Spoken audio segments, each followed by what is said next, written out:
About to leave, already packing. Come with me, I'm not really asking. We'll get away to a place where we don't know.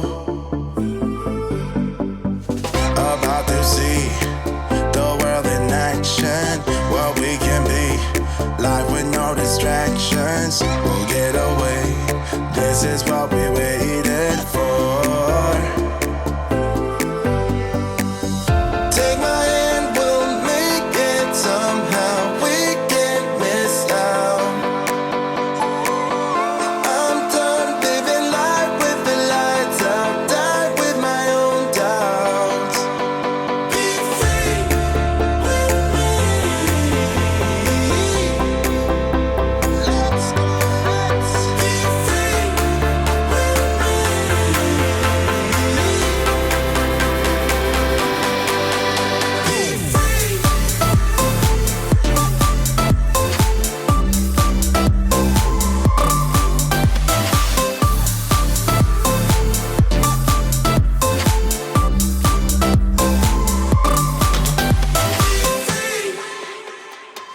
Not looking back, eyes on the freeway, Bonnie and Clyde, a classic cliche.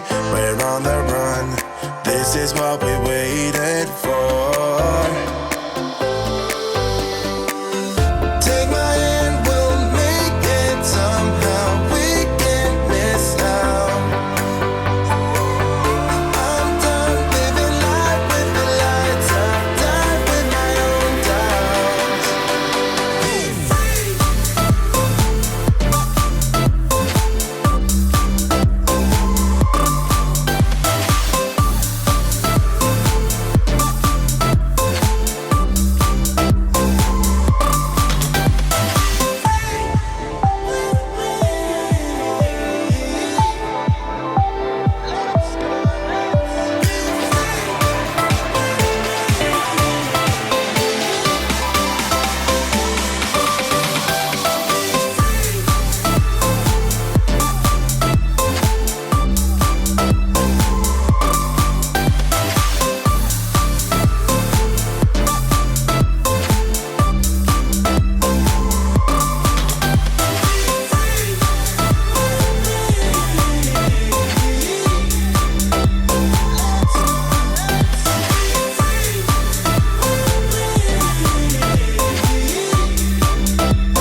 Good afternoon, everyone. It's Jim here at Tutor HQ. A warm welcome to our second live stream for A-Level Business. I'm joined today by Pete and Mike. Say hello, fellas. Hello, everyone. Hi there. That's good news. The sound's working. So I was just switching off our own version of YouTube here for this session. For those of you who joined us live last week, and it was really big numbers. I think we've had about 800 students who've either joined us live or watched last week's session. We kicked off with capacity utilization and capacity management, and today we're moving on to a sort of an HR focus with organizational design. The idea of these sessions is to pick, over the course of the term, we've got 10 of these lined up, is to pick some core topics that really do underpin student responses and hopefully success in your assessments, A-Level business assessments and exams this year. So it's a mix of activities and a little bit of exam gold and exam advice and some recap knowledge on the topic. So if you're joining us live, and I can see from the screen that lots are, then please use the live chat window to show Pete and Mike your responses. Who can get in first with the right answer? We'll try to give you a shout out or two for good responses. If you're watching on catch up, then of course you can't participate in the live chat, but you can pause the video. Perhaps you're watching as a class group. Pause the video and have a go at the question or the activity, and then start the video when you want to compare your responses to the ones that Pete and Mike do. Anything else to cover, Pete, Mike, before we make a start? Just it'd be helpful to have a pen nearby so you can think about or a calculator so that you can answer any questions. Of course, yeah, could be a calculation in there or jot some ideas down. Don't forget that this session has been recorded, so you'll be able to watch it again and again and again if you wish. But also from the same link on tutor2.net live, you could be able to download the slides. So, for example, when Pete and Mike are going through some examiner tips, don't worry about writing it all down. You could be able to download the PowerPoint and just print off or copy and paste what you need for your notes. Right, let's make a start. Have fun, everyone. Okay, so this very first activity is called the Big Reveal. We're going to show you a series of clues, and the aim is for you to be able to work out the name of the business behind the question mark before all of the clues are revealed. So let's have a look at the first clue, please, Jim. So number one, this business was founded on April the 1st, 1891. Quite a vague one to get going, isn't it? Any guesses so far? Is it Apple? Coca-Cola? Sainsbury's? Interesting shouts, but no. Next clue, please, Jim. Business sells its products in over 180 countries. Perhaps I shouldn't have been so dismissive of Coca-Cola. Interesting. So 180 products. It's been around since 1891. Next clue, please. The business is owned by Mars. Okay. So it's part of a number. Is it tutored to you? Or is it, it's not tutored to you. Any more coming through? I've got a bit of a lag here, so apologies if I'm a little bit slow for some people. Next clue, please, Jim. A key ingredient is synthetic rubber. Now, indeed, something to chew on. Quite quick there from Jim back in Tutor to You HQ. Any more thoughts coming in from anyone else? Let's take a look at clue number 5 then. The products include Hubba Bubba and Airwaves. We've got Hershey just come in, Ringley Company. Okay. Any more thoughts before we reveal all? Some context gold here. Extra, that could be one of the products that this business that we know is owned by Mars sells. Let's take a look at the answer, please. It is Wrigley's. I think Thomas probably was first there, okay? It is the Wrigley Company. So owned by Mars, lots of products in that portfolio, lots of diversification. And could be an interesting case study that you might get in the future, possibly about managing an organization in terms of the scope and scale of Wrigley's, in particular relevant to organizational design. So thanks for those contributions. I'll hand you over now to Mike for some multiple choice questions. Thanks, Peter. Really good to have something to get the teeth into early on there. We're going to do a couple of multiple choice questions here. Question 1 is on the screen. The number of subordinates reporting to a manager is called A, delayering, B, the hierarchy, C, the chain of command, or D, the span of control. Number of subordinates reporting to a manager, what is it called? A, B, C, or D? Put your answers in the chat window, please. Remember, multiple choice questions, give it a go. Lots of answers coming through. We've got a mix here. So is it A, delayering, B, the hierarchy, C, the chain of command, or D, the span of control? Lots of C's and D's here that I'm seeing. Let's have a look at the answer, please, Jim. The number of subordinates reporting to a manager is called the span of control. So D is the correct answer here. Well done, all those that got it right. Span of control, the number of subordinates who report to a manager. The chain of command, which was a popular answer here, is something different. Let's have a look at question 2 then, please. Question 2, an example of delayering. An example of delayering would be A, removing worker responsibilities, B, reducing spans of control, C, removal of middle managers, and D, reducing staff numbers. Select one, A, B, C, or D, and put your answer in the chat window, please. An example of delayering, what would it be? A, B, C, or D? A few more seconds. I think we've got a bit more agreement here. Let's look at the answer, please, Jim. And it is the removal of middle managers. Delayering would be removing a layer from the hierarchy. Removal of middle managers. Best answer here, C. Well done, everyone who got it right. Peter, I'll hand back over to you for the next activity. Cheers, Mike. So Mike's been discussing features of organizational structures. What we'd like to move on to now is a little bit more specific, because these key terms are often tested in assessments and examinations. So can you give me 3 features of a tall organizational structure, please? Answers in the chat window. We can start the timer, Jim. So we've got music this week. It's great that that's back. Thomas is quick in there with longer chain of command.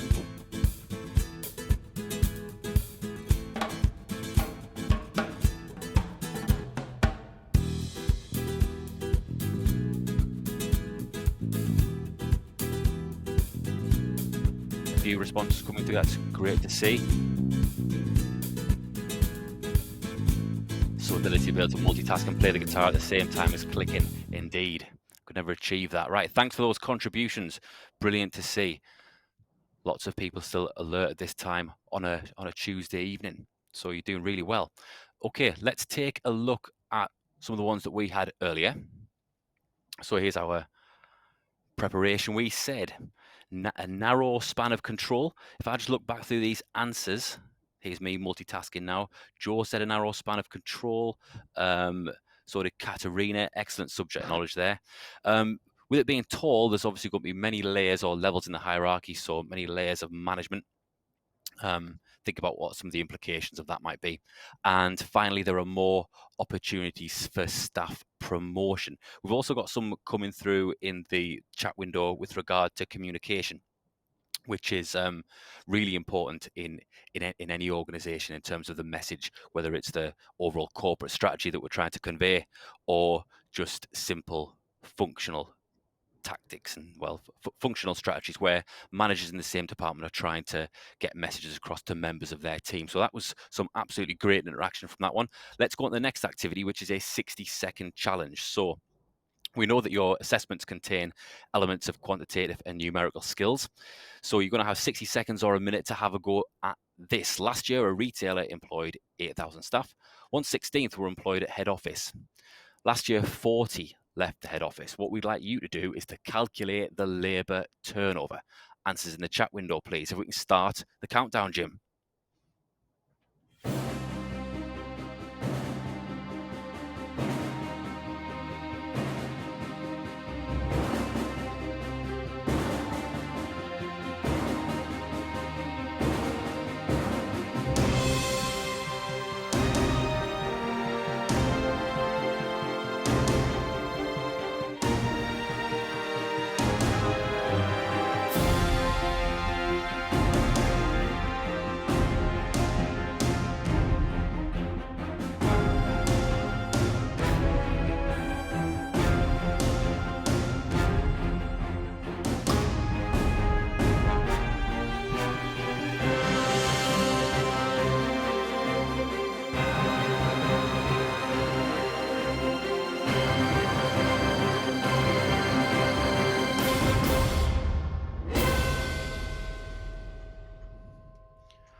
First thing we need to do is to calculate 1/16, because we were told that 1/16 of the 8,000 staff that the retailer employed were employed in head office. So we're going to find that out first, and by doing that calculation, we'll find out that it's 500 people in head office. We're told that 40 members of staff leave, so we need to express labour turnover as a percentage. So 40 divided by 500 multiplied by 100 gives us 8% labour turnover figure. So an important thing to be aware of here is when you're carrying out this calculation, the first thing you need to do is find that 1/16, that 500. Don't do 40 divided by 8,000, because you will that will be calculating the labour turnover for the organisation as a whole rather than head office. So thank you very much for that, and I will hand you back over to Mike. Thanks, Peter. Really good example there, I think, of reading the question. I think in some cases there, the early answers that came through maybe had not grasped the full extent of the question. So just make sure that you're able to do that. If you're able to do that in 60 seconds, that's tremendous. If you weren't able to do it in 60 seconds, don't be downhearted, because that is going some. So here's our next activity. Yeah, it's quite a lot to do. There's multiple stages to it. So here's our next activity, which is called confusing pairs. And we've got 2 key terms on the screen: decentralization and delegation. And your task is to decide if these key phrases and definitions match up correctly. So is decentralization where a manager assigns authority to a subordinate, and is delegation where decision making is spread throughout the hierarchy? You can say yes or no, or true or false, but you just need to put your answers in the chat window, please. Are these phrases and definitions, do the key terms and the definitions match up correctly? Answers in the chat window, please. Thanks for the responses we've had so far. General agreement, I'd say. Thank you for those. Let's have a look at the answer then, Jim, please. As I think everybody has identified so far, they do not match up correctly. They do now. Delegation, of course, is where a manager assigns authority to a subordinate, and decentralization is where decision-making is spread throughout the hierarchy. There are lots of phrases and terms on the business syllabus or syllabi which can be confusing. So please take your time and learn those. Let's look at some exam gold then. So organizational design is a pretty big topic. It encapsulates quite a lot, and it's synoptic in nature. There are lots of key terms, as I've just said: authority, span of control, hierarchy, accountability, responsibility, delayering, centralization, and decentralization. And they can be easily mixed up. So try not to mix them up. A recent examiner's report highlighted that some students, when answering a question on decentralization, confused it with delegation and delayering. So some of the terms might seem quite similar, but it's worth taking the time to learn the correct definitions, not to mix them up. That's why we picked those two. Peter, back to you. Some great advice there, Mike. I think that's one thing I try to reiterate to my students all the time. You know, you want your answers to sound like a business professional, like someone who works in industry. So using the correct terminology is absolutely fundamental if you want to set yourself apart from the rest and really make the examiner take note of your paper. So what we've got here is a 10-second countdown. So not a lot of time involved here. Someone's beat me to it, even asking the question. Thanks for that, Alex. So what you've got 10 seconds to name a benefit of moving from a tall organizational structure to a flat organizational structure. Off we go. Liftoff will start in T-minus 10 seconds. 10, 9, 8, 7, 6, 5, 4, 3, 2, 1. We have ignition.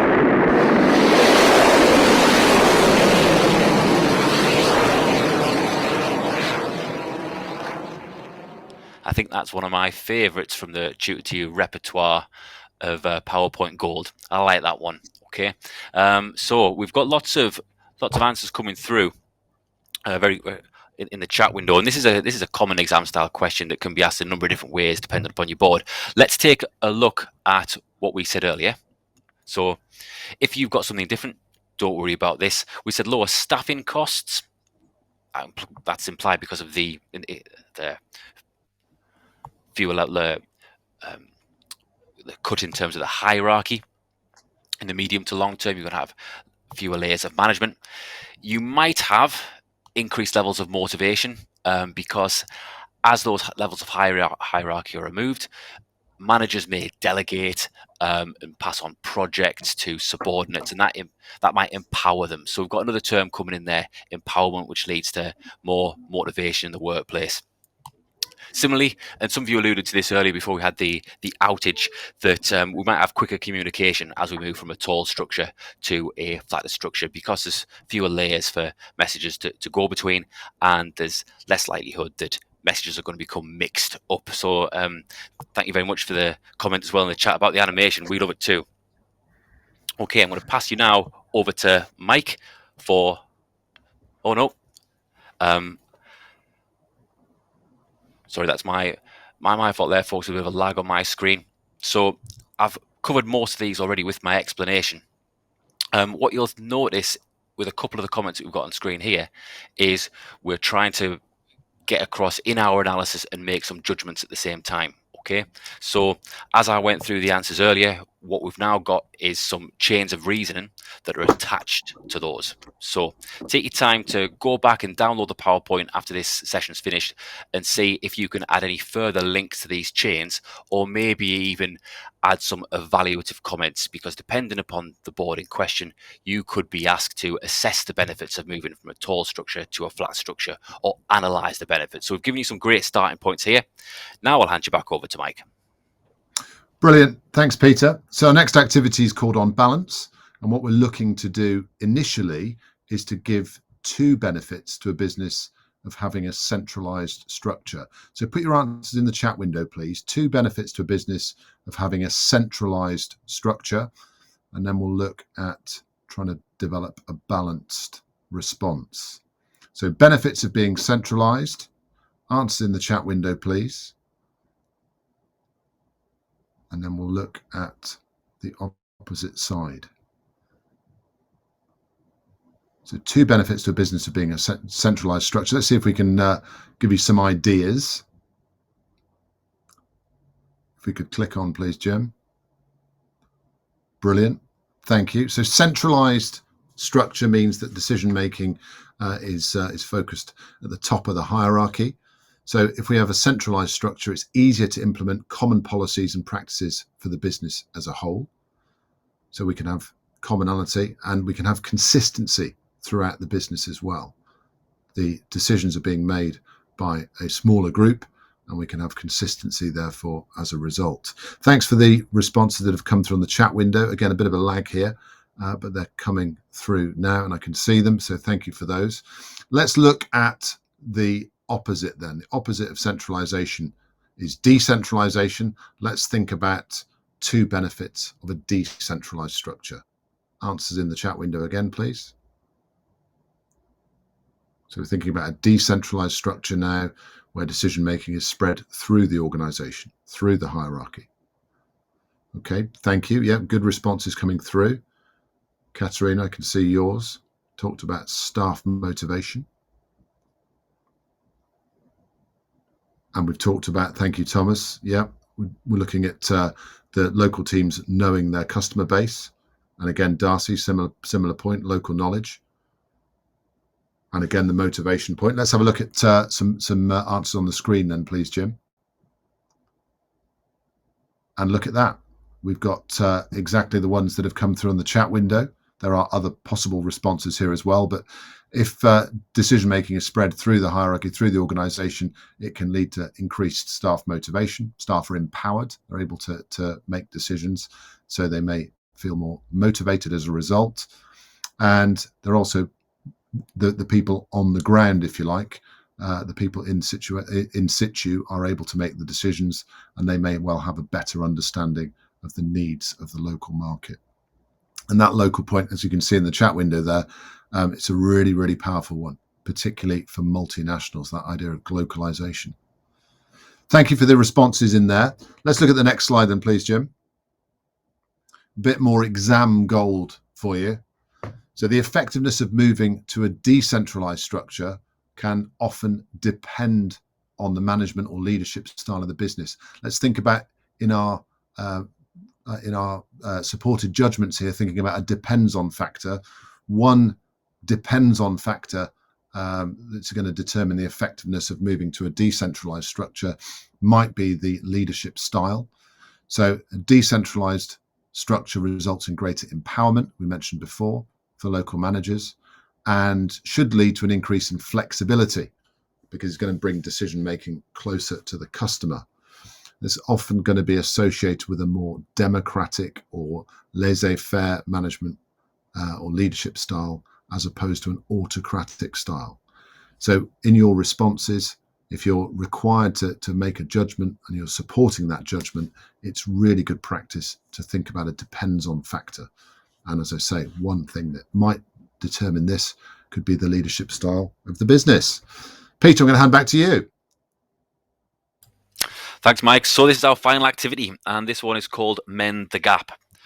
What we're going to give you here is a body of text, and you need to complete it by adding missing words or phrases. So another good activity here to develop your knowledge and understanding and your chains of analysis. So if we can change the slide, please, Jim. So if you can bridge the gaps or mend the gaps by adding the missing words to the chat. So a flat organizational structure is one with layers compared to a tall organizational structure. A flat organizational structure has spans of control than a tall organizational structure, and the chain of command is shorter. A centralized structure is where the decision making is made by senior management at the top of it, which can lead to greater.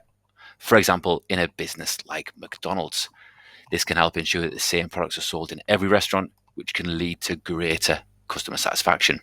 However, in a decentralized structure, it is easier to meet the need of the market. So what's the redacted word? What have we taken out?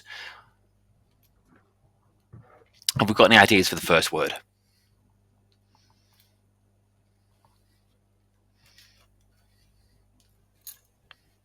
Katarina's start to contribute. Excellent. Thanks for getting the ball rolling.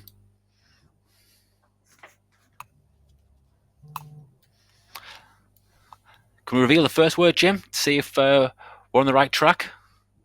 Yeah, fewer. Okay, fewer layers compared to tall organizational structures. Okay, excellent. A flat organizational structure has, now that we're coming thick and fast, and I'm struggling to keep up with the pace of some of you in this chat window. That's really good to see for 5 o'clock on a Tuesday. Let's take a look at the next word, Jim. Wider spans of control. So a flat organizational structure has wider spans of control than a tall one. Okay, that's because now our managers are responsible for more subordinates, bigger teams. Centralized structure is where one decision making is made by senior management at the top of the, I can see a couple of words here that look like they could mend this gap. Let's reveal all.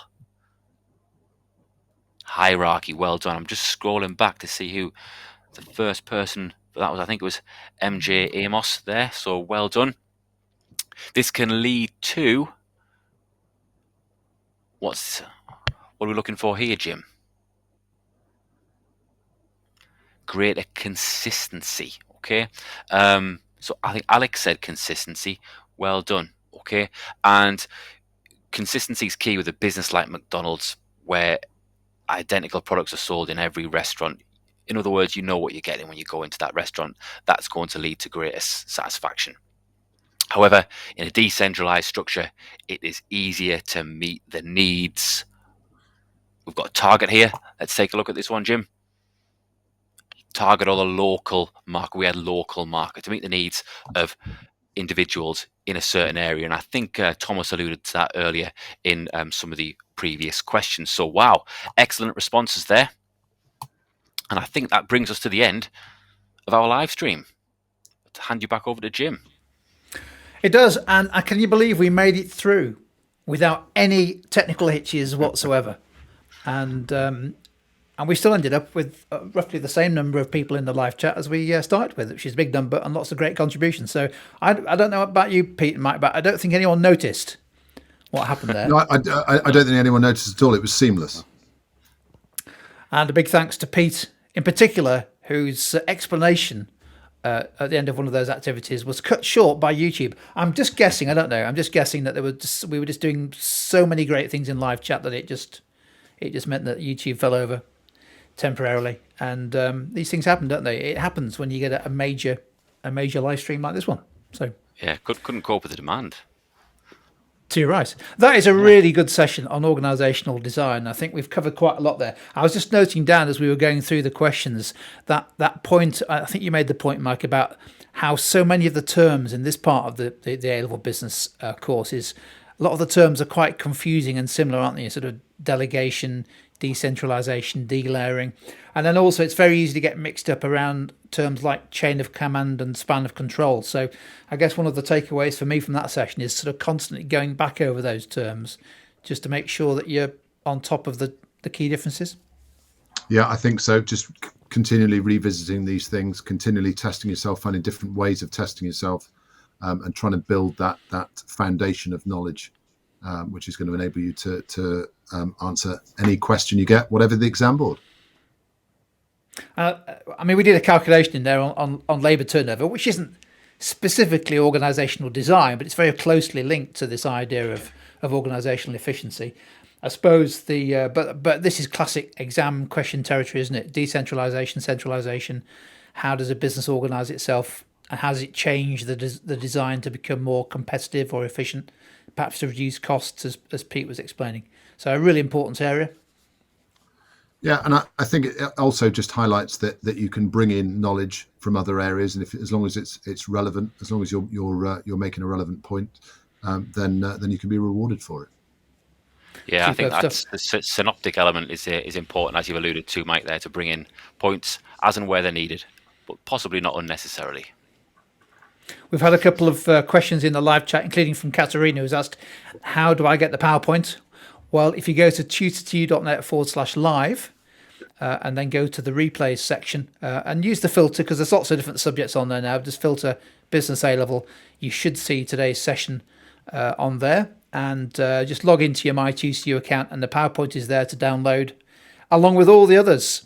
Mike and Pete and Graham, who we give a shout out to, all the best, mate, have done lots of these sessions in 2021. So we've got this series this term, but we did, I think, about 30, didn't we, in back in 2021. So if this kind of support is useful for you, particularly the PowerPoints and the videos, go back onto tutor2u.net/live and help yourself, and hopefully find some useful videos. If you found the session useful, that's the first half and the second half, or both, please give the session a thumbs up on YouTube. That helps the YouTube algorithm suggest this content to other students who might also find it helpful. And don't forget also to subscribe to the channel.